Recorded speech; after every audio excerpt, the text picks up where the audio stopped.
Hello. Hello and welcome to Let's Try. Well, we're, you know, it hadn't occurred to me till now, but the nice thing about naming your series where you try new traditional roguelikes is it sounds like you are trying your best, which is basically what you can do with, you know, these traditional roguelikes, because most of them are insanely difficult. Let's try. I'm gonna try. Anyway, this is HyperRogue, which is a game I've had my eyes on for a while. It looks very strange, is all I can really say. There isn't much of an introduction. It's just go, do. I'm gonna try. I'm gonna try and use the numpad, but it is a little bit odd, as you can see. Like, what is forward in this context? Forward is the same as diagonal. I guess it seems to be pretty intelligent about which ones it picks, but I think I can also just use the mouse. This is I don't know how to explain this. I think the game actually does a pretty good job of explaining itself. Hold on a second. Back to the start menu. No, I'm just very bad. There was a shoot. Special modes. Help.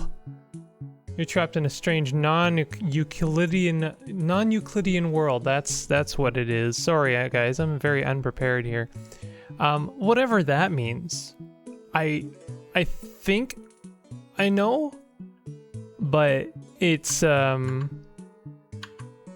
as far as I understand, non-Euclidean.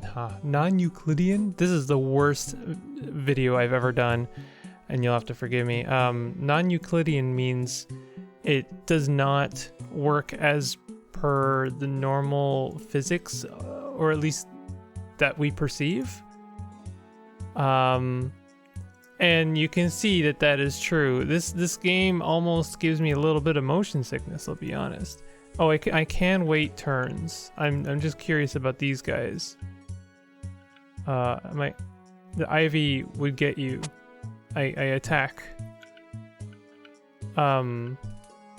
So, you know, with a lot of oh, we have different music. We're in a different place. The ivy branch would kill me there. It would, okay. We're just gonna you would be killed by the ivy branch. You would be killed by the active ivy. So we're gonna move back a bit. I think I'm gonna die soon.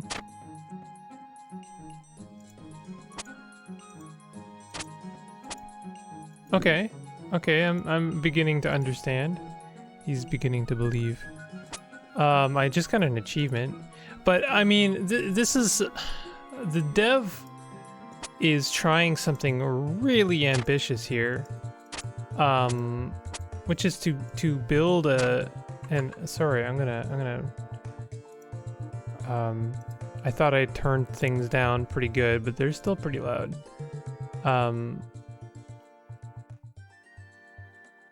Yeah, that's pretty good.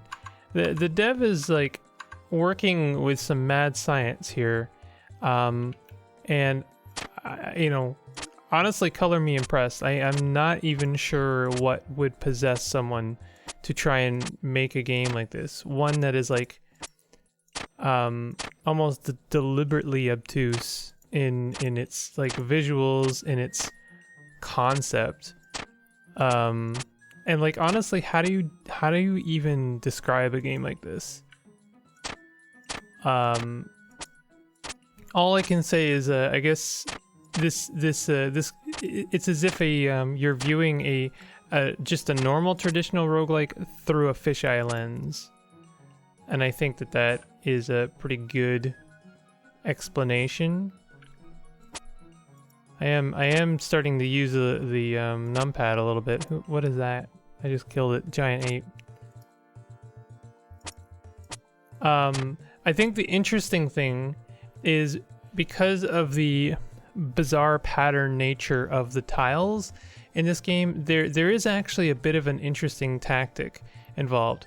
Like if I move in one direction, you know, it's going to take longer to get to, you know, X than if I move in another direction where it's, you know, it'll take less, you know, there's less movement to get to Y basically because, you know, of the way the tiles are placed. You have these situations where it's like, okay, this tile is actually 2 tiles away. I don't know. It really is like you're moving around on a sphere, or the tiles themselves are not all created equal. It's really hard to explain. I'm not doing a very good job at all, but you can see the tactics actually kind of work out because you'll end up in these situations where like these guys have moved in a specific way, and yet they're connected. So even though this thing is like dangerously entangling itself around me, I can kind of cut it right in half by, you know, meeting the head. This I'm gonna say it. This is the hardest game to describe, I think, ever, for me anyway. Right now, it really it's a like a science project. It's insane, but I kind of love it. It also seemed this was at least the impression I got from you know, watching some footage of it, is it's kind of going for that casual roguelike quality, which I do really appreciate actually. I love what that was a really strange sound. I did not like that sound at all. Am I gonna die here? I guess you can see which creatures are going to move. Which is there's you know, actually some really nice conveyance going on here. I can kill that one, and then I can kill this one. Kill whatever that thing was. I'm starting to get the hang of this.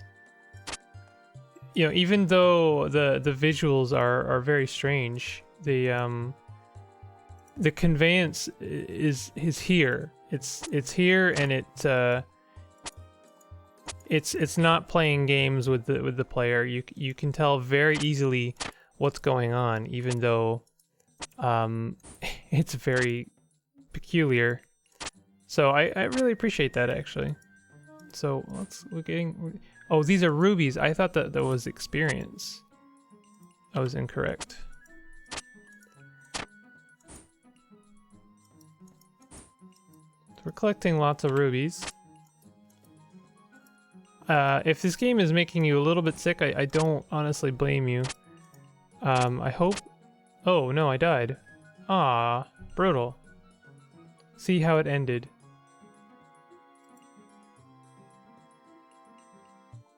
Message log. Collected a lot of stuff. I killed a lot of things. Okay, well, let's play another game. We're collecting... Wow, ice diamond. This trip should be worth it. You can't just click on a place. It's not like it has like pathfinding. Prove yourself here, then find new lands with new quests. There are quests.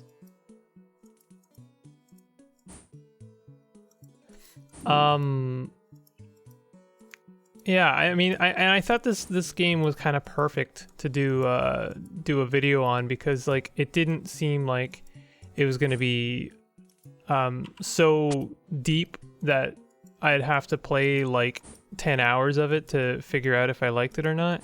I think you can tell pretty quickly that whether or not you're gonna like it. Obviously, if it makes you sick to play, then you're probably not gonna like it. Whoops.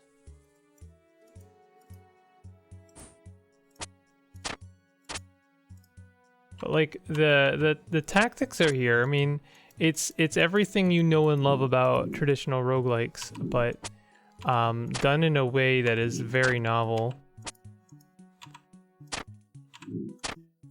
So I really do. I have to admire. The the balls. Ooh, this is a bad situation.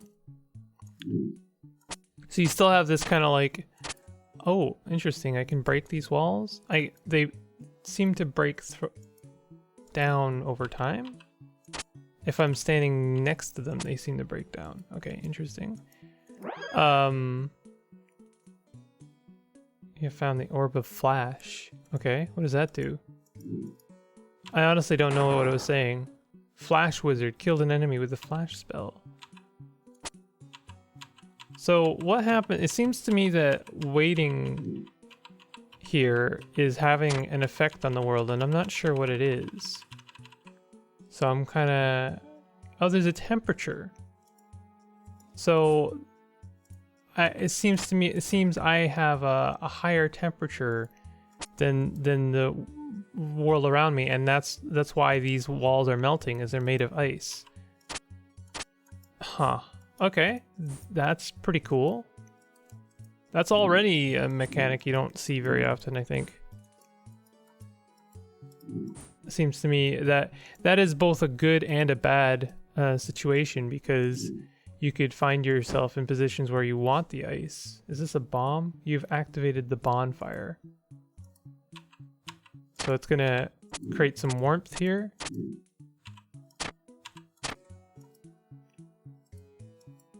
You cannot move through fire. Okay, good to know. This is really interesting. So, Yeti Master, collect 25 diamonds or 50 in the orb strategy mode. I'm just trying to see, like, so far, I'm missing a lot of features that I find enjoyable in traditional roguelikes, but not to say they don't exist, but really that I haven't seen them. But I love my loot finding in roguelikes, specifically roguelikes, because of the simplistic nature of roguelikes, there tends to be very mechanic depth, or deep mechanic deep items. Oh no, that sucks. I died. A different weapon can completely change your play style, or give an ability gotten via like leveling up can make or break how you play, or advance you in a really dramatic way. But so far I am collecting diamonds. I'm not seeing a lot of these mechanics yet. It seems to be roguelikes in its purest form. Just tactics. You just have basically, I say tactics, I mean placement basically. At least so far, I'm interested. I mean, and so far, like, we've already seen a couple of different ways that placement is a really important part of this game. Like, obviously the way the tiles are working, placement is already kind of an interesting, it's a novelty in this game, because, ooh, this is a really bad situation.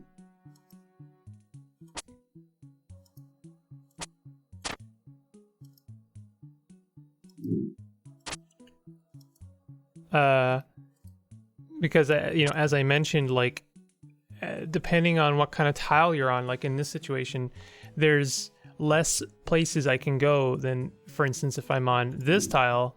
Well, I mean, actually that's not true, because there's a ice block there, but you know what I mean. But yeah, like yeah, that sucked. Your positioning seems to be the most important aspect of this game. And similarly, when I was in the jungle, you know, positioning was everything, because, you know, I had to, it didn't matter if you were surrounded as long as you were in a good position where you could attack the heart of, you know, the ivy. That's really all that mattered. So it seems to me a lot of emphasis has been put on very kind of old school mechanics. It's just where you are and where the enemy is, and never mind what kind of sword you have, never mind upgrading to, you know, iron, steel, whatever. We do have these bonfires, which is interesting. They seem to be doing something, I'm not sure what yet. So I'm just gonna like focus on killing as many things as I can. And then in situations like that, I have to kind of like space myself a bit better. Maybe I should be playing a little bit more aggressively, because I can't move there, but I can move there.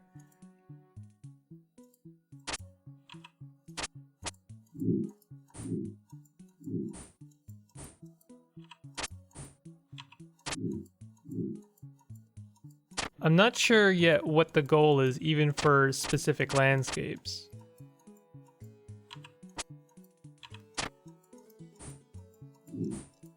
I mean, I know I'm collecting diamonds right now, and, you know, there's obviously a score.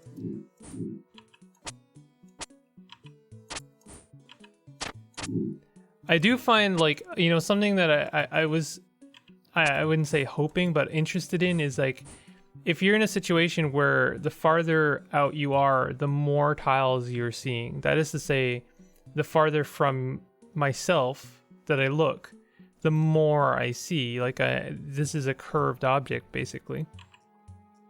Then you would be able to see, you know, hazards approaching you from a relatively far distance, I would think. But I guess in a way, like, this is game over right here. Oh, maybe not. Ooh. When I think about CUD, you know, or just about any tile-based roguelike, generally you look at those games from very far away. Like, if you can compare, what I should really say is you're looking at them like as if they're a microorganism, basically. Like, you compare CUD, you're generally like, you're a tiny little blip on the screen. And with this, like, I think one of the weird things about it, strangely, is how much real estate the main character or the main player is taking up on the screen. I just said a lot of words that meant relatively nothing, so you'll have to forgive me. I'm honestly, this game kind of flummoxes me. I don't know what to make of it yet, but it's interesting. I would like to see a new area. So let's check out this area. This looks new. Wrong color. Okay. Am I hosed? Alchemist lab. Oh, if I right click it, it'll tell me. The alchemists produce magical potions from pools of blue and red slime. You can go through these pools, but you cannot move from a blue pool to a red pool, or vice versa. Pools containing items count as colorless, and they change color to the PC's previous color when the item is picked up. Slime beasts also have to keep their own color, but when they are killed, they explode, destroying items and changing the color of the slime and slime beasts around them. Always available. Variants of the Alchemist Lab are available in the random pattern mode. Okay. Produce magical potions from pools of blue. Okay. I can zoom around, apparently. I didn't know that. I think this is game over because I can't actually move anywhere. So I think I will restart, which is a shame because we were finally gonna see something new. So what is this place? Very cold land full of ice walls. Your mere presence will cause these walls to melt even if you don't want it. Always available variant. Blah, blah, blah. Then we have Yeti. Big and quite intelligent monster living in the icy lands. A nasty predator from the icy lands. Contrary to other monsters, it tracks its prey by their heat. Interesting. So does that mean they will run after the bonfires? And if these things, those things are intelligent, maybe I should be prioritizing them.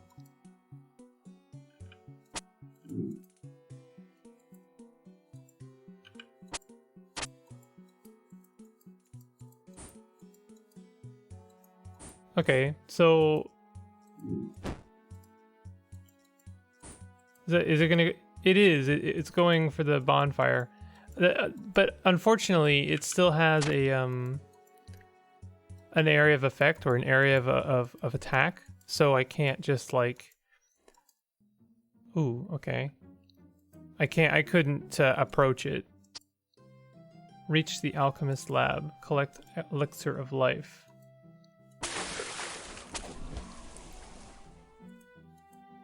Okay, this is a very interesting mechanic.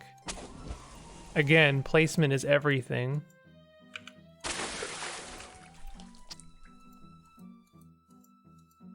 And now my range of movement is severely limited.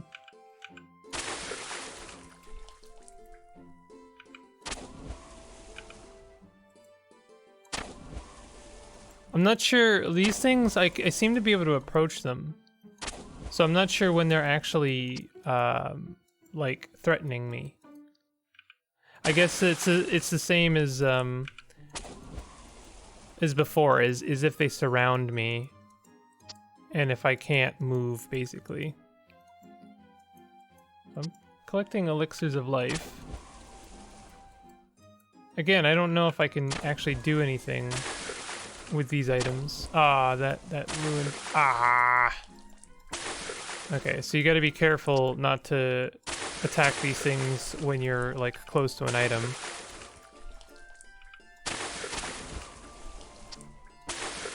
Ah. Okay. Well, this place is pretty cool. I think this is my favorite place so far, but only because I feel like the enemies are a little bit more hampered than in previous zones.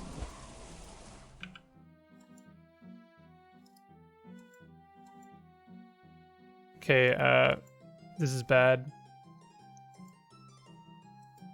Okay, there we go. Oh, you can change the color of slimes as well. Interesting. And what is this? You have found the orb of speed.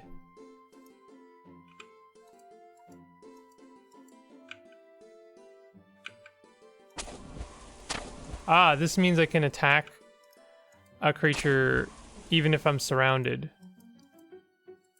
It's gonna last 13 more turns. Okay, so there are actual like things. There's you know, more mechanics going on than just positioning and tactics. Okay, I need more tiles here.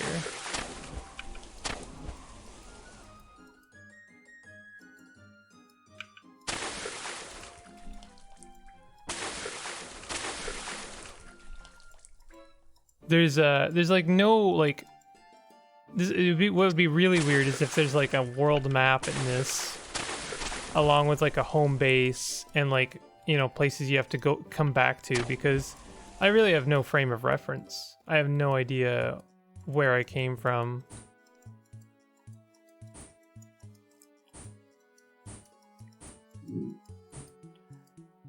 I wonder if there's a way to display this game without the fisheye lens effect. I'm just curious. I'm sure there's lots of features. I don't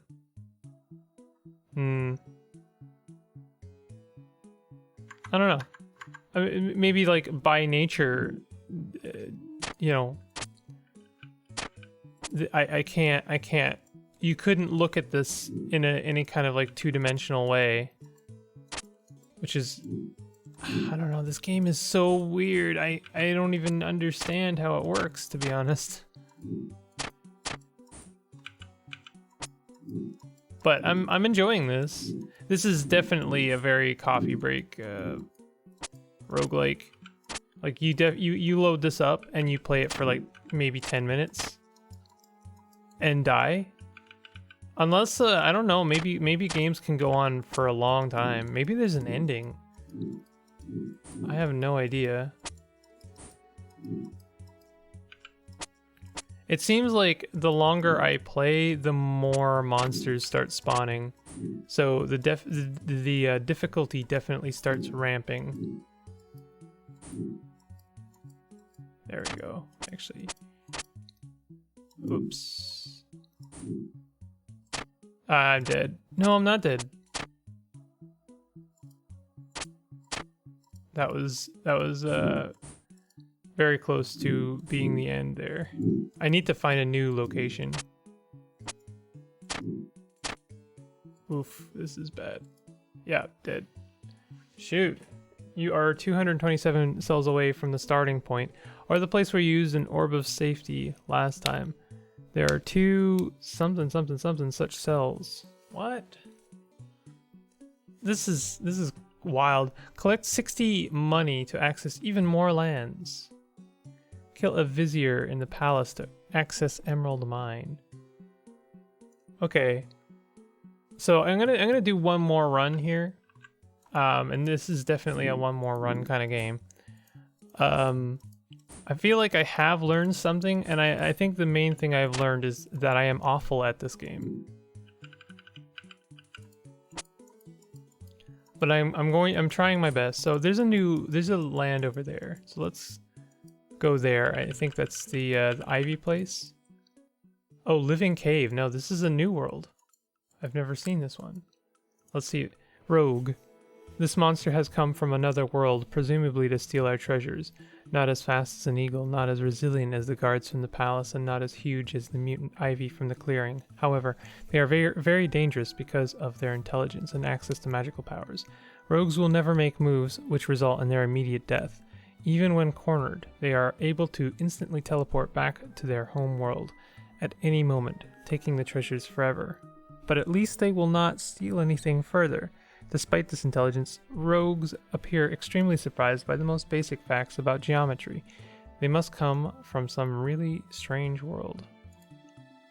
Oh, that's me I just described. Oh, I'm sorry guys. This cave contains walls which are somehow living after each turn. Each cell counts the number of living wall and living floor cells around it, and if it is currently of a different type than the majority of cells around it, it switches. Items count as 3 floor cells, and dead trolls count as 5 wall cells. Some foreign monsters also count as floor or wall cells, always available. This is some advanced shit. Oh, some of the sounds are really kind of creepy, to be honest.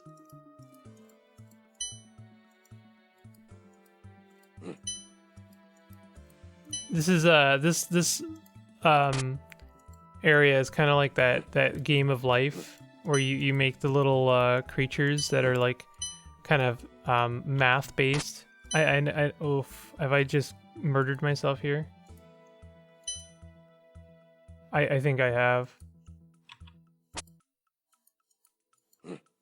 Oh no.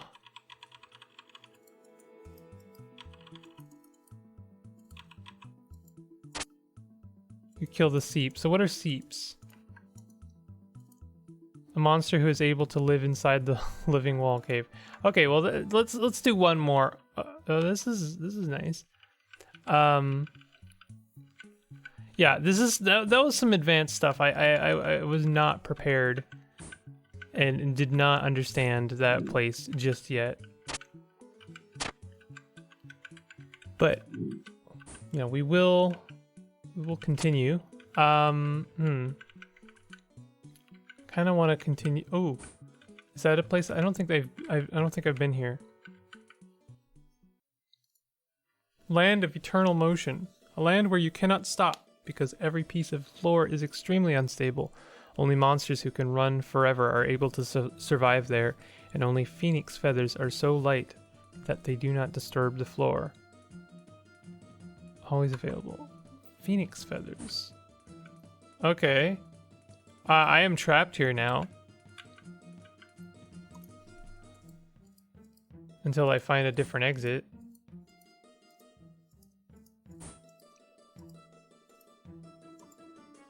Floor has collapsed. Run.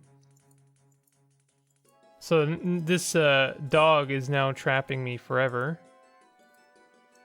I can't get those. Can't get that.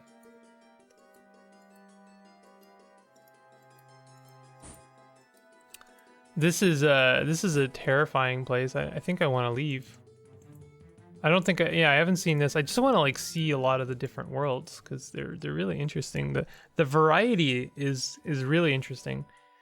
Hot land full of sand dunes, mysterious spice, and huge and dangerous sandworms always available. Okay, tell me about the sandworms. Huge monsters normally live below the sand, but your movements have disturbed them. They are too big to be slain with your weapons, but you can defeat them by making them unable to move. This also produces some spice. They move 2 times slower than you. Okay. Oh, and desert men. Tribe of men native to the desert. They have even tamed the huge sandworms who won't attack them. Okay. Every time I get to a new place and collect one of the things there. Ooh, that's a creepy sound.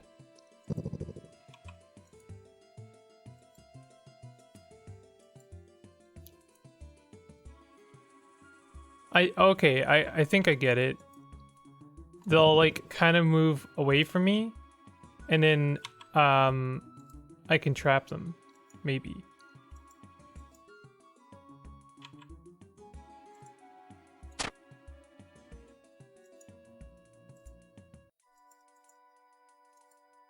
They seem to move away from you. Or towards you? I don't know. I'm trying to understand the nature of the snake here.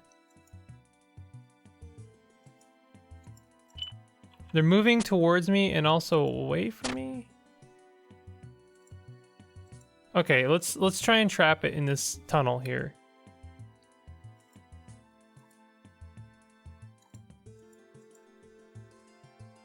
No, that doesn't work.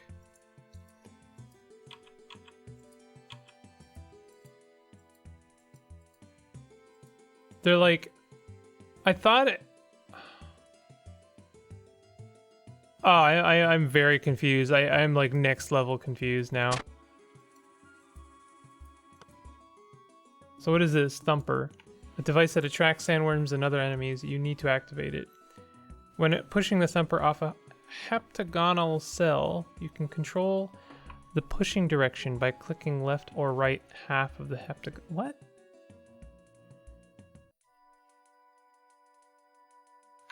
Page up or down?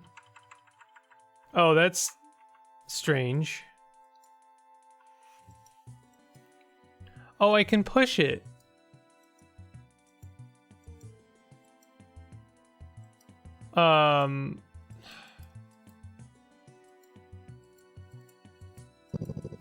Okay.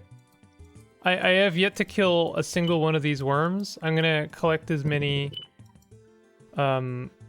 jewels or spice or whatever and get out of here. You have a vision of the future, fighting demons in hell. Interesting.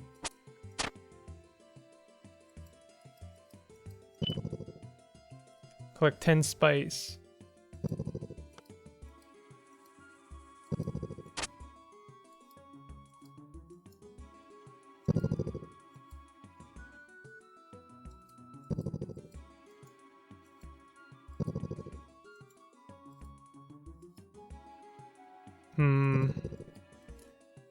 So I have to like, in order to... I'm still trying to figure out how to kill even a single worm, but it's tricky. So let's leave this place. Oh, they can follow me. That's weird. So what is this? Crossroads.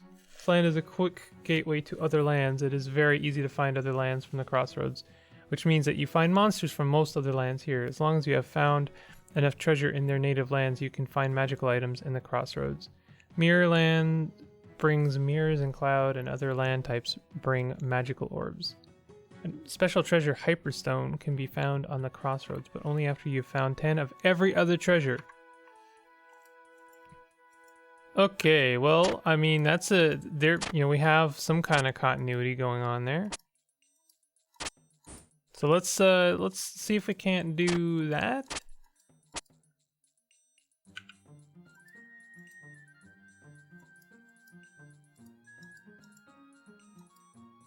This is already a mess.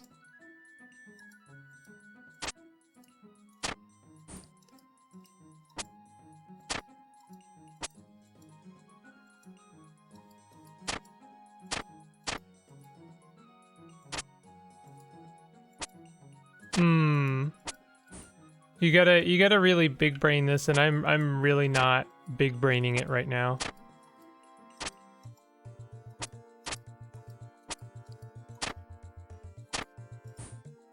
I'm just kind of winging it, and there's a certain fun, satisfying feeling to just like attacking stuff, but it's certainly not the optimal way to play this game. You really want to like put some thought into your moves. You feel something strange about gravity here.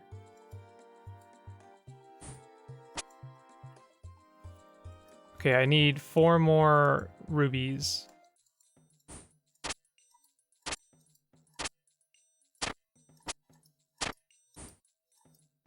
There seems to be a logic to... I died. Okay, this will tell you how I feel about this game. I want to play another game right now. Like, it's actually really fun. And, you know, now that I see, like, I have some kind of goal of, like, okay, I want to collect 10 of everything and then go to the crossroads is something to kind of strive for. That's something, you know, what I enjoy about roguelikes is that there is, like, usually some kind of ultimate end game goal that, you know, is fun, or at least I don't know, it kind of motivates you to go for, and I mean, you probably won't ever get it, but it's nice to dream. And you know, as soon as I found out there was a goal, I was definitely a lot more invested.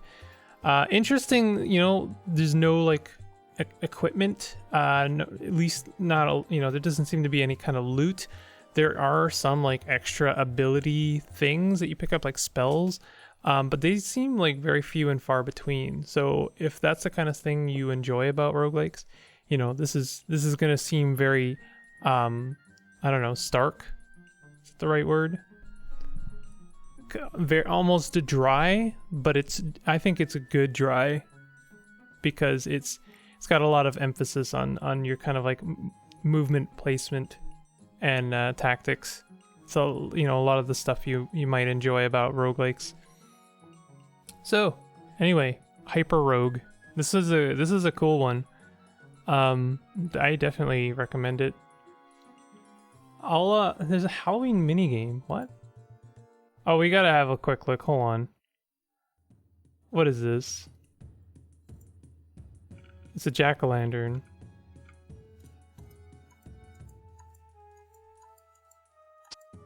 Use the arrow keys to scroll. Oh. What is that? That's me, I think. No, it's not me. It's a shadow. Witch apprentice. They made a fun little extra mini game for Halloween. That's awesome. I love it. And the whole thing takes place on a jack-o'-lantern with like ghosts and witches. What is this? You cannot attack the flail guard directly. Make him hit himself by walking away from him. What? That's an interesting mechanic. I have never seen something like that. You got thorns. Stab monsters by moving around them. Ah, cool.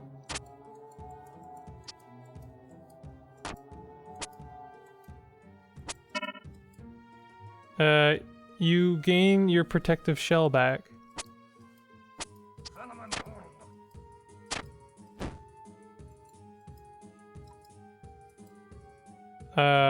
Okay. Right. Is this not the end? Oh, I can move on to this.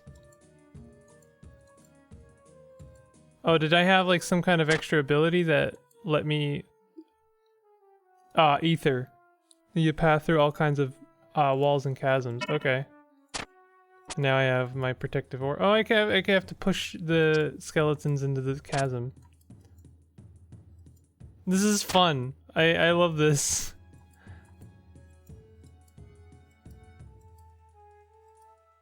I don't know what. Orb of time. Orb of treat. Local treasure.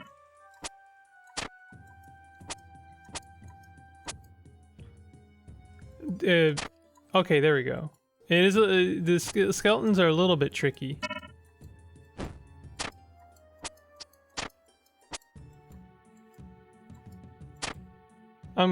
Game over. Okay, I'm bad at this game. That's I think the major takeaway from this video. Anyway, this has been HyperRogue. Hope you enjoyed it. If you did, hit the like button and subscribe if you're not subscribed and all of that good stuff. And I don't know, I might bring this back occasionally. We'll see. But yeah, take it easy.